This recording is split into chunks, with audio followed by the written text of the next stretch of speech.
Sahabat-sahabat Kristus, suatu sukacita besar di surga kita dapat berjumpa dalam saat teduh hari ini. Bagian Alkitab yang akan menjadi bacaan kita terambil dari kitab Wahyu pasal 21 ayat 1 sampai 8 yang berbunyi, Wahyu pasal 21. Langit yang baru dan bumi yang baru. Lalu aku melihat langit yang baru dan bumi yang baru, sebab langit yang pertama dan bumi yang pertama telah berlalu, dan laut pun tidak ada lagi. Dan aku melihat kota yang kudus, Yerusalem yang baru, turun dari sorga, dari Allah, yang berhias bagaikan pengantin perempuan yang berdandan untuk suaminya. Lalu aku mendengar suara yang nyaring dari tahta itu berkata, Lihatlah, kemah Allah ada di tengah-tengah manusia, dan ia akan diam bersama-sama dengan mereka. Mereka akan menjadi umatnya, dan ia akan menjadi Allah mereka. Dan ia akan menghapus segala air mata dari mata mereka. Dan maut tidak akan ada lagi. Tidak akan ada lagi perkabungan, atau ratap tangis, atau duka cita, sebab segala sesuatu yang lama itu telah berlalu.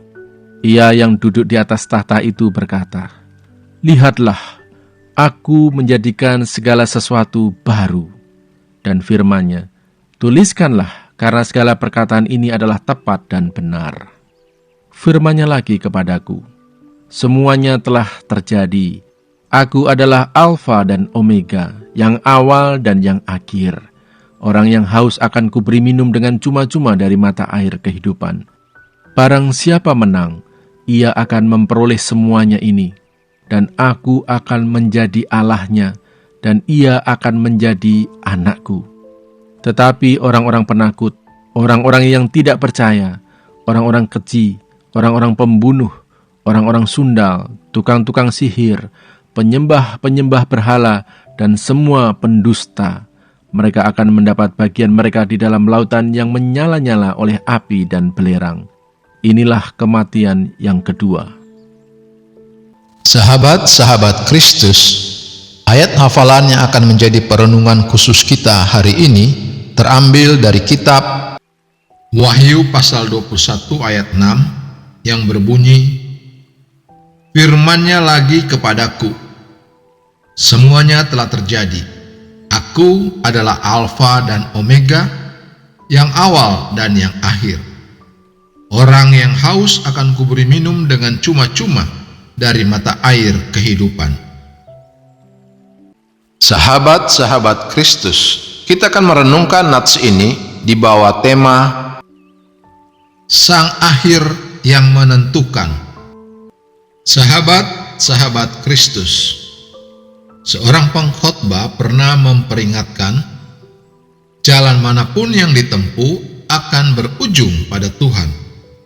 Anda pasti akan menemuinya, entah sebagai terang dan kehidupan, atau sebagai api dan siksaan.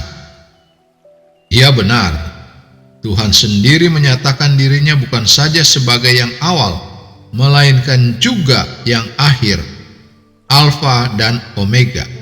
Alfa adalah huruf pertama alfabet Yunani, Omega adalah huruf terakhir. Pernyataan diri Tuhan ini punya konsekuensi yang serius bagi setiap ciptaannya.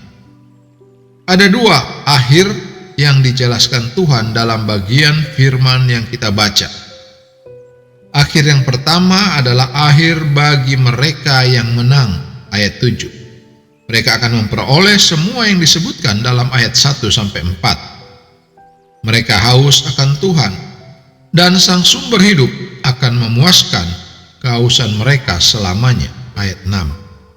Akhir yang kedua adalah akhir bagi mereka yang tidak menang. Ayat 8. Mereka disebut sebagai orang-orang penakut dan tidak percaya. Tuhan tidak menarik bagi mereka.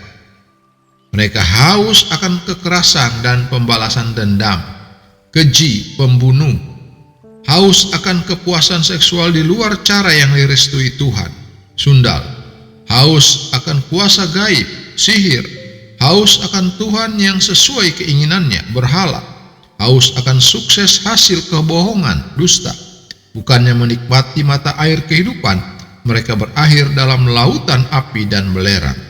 Sahabat-sahabat Kristus, bagaimana kita akan menjalani hidup tiap hari dengan kesadaran bahwa Tuhan adalah Sang Omega, yang akhir, pribadi yang akan kita hadapi setelah hidup di dunia ini usai?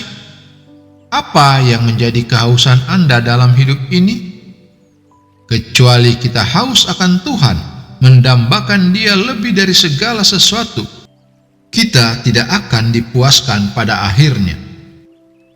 Tuhan, gantikanlah segala kehausanku dengan kehausan akan Engkau. Terpujilah Kristus, haleluya. Tuhan memberkati dan menyertai kita semua. Amin.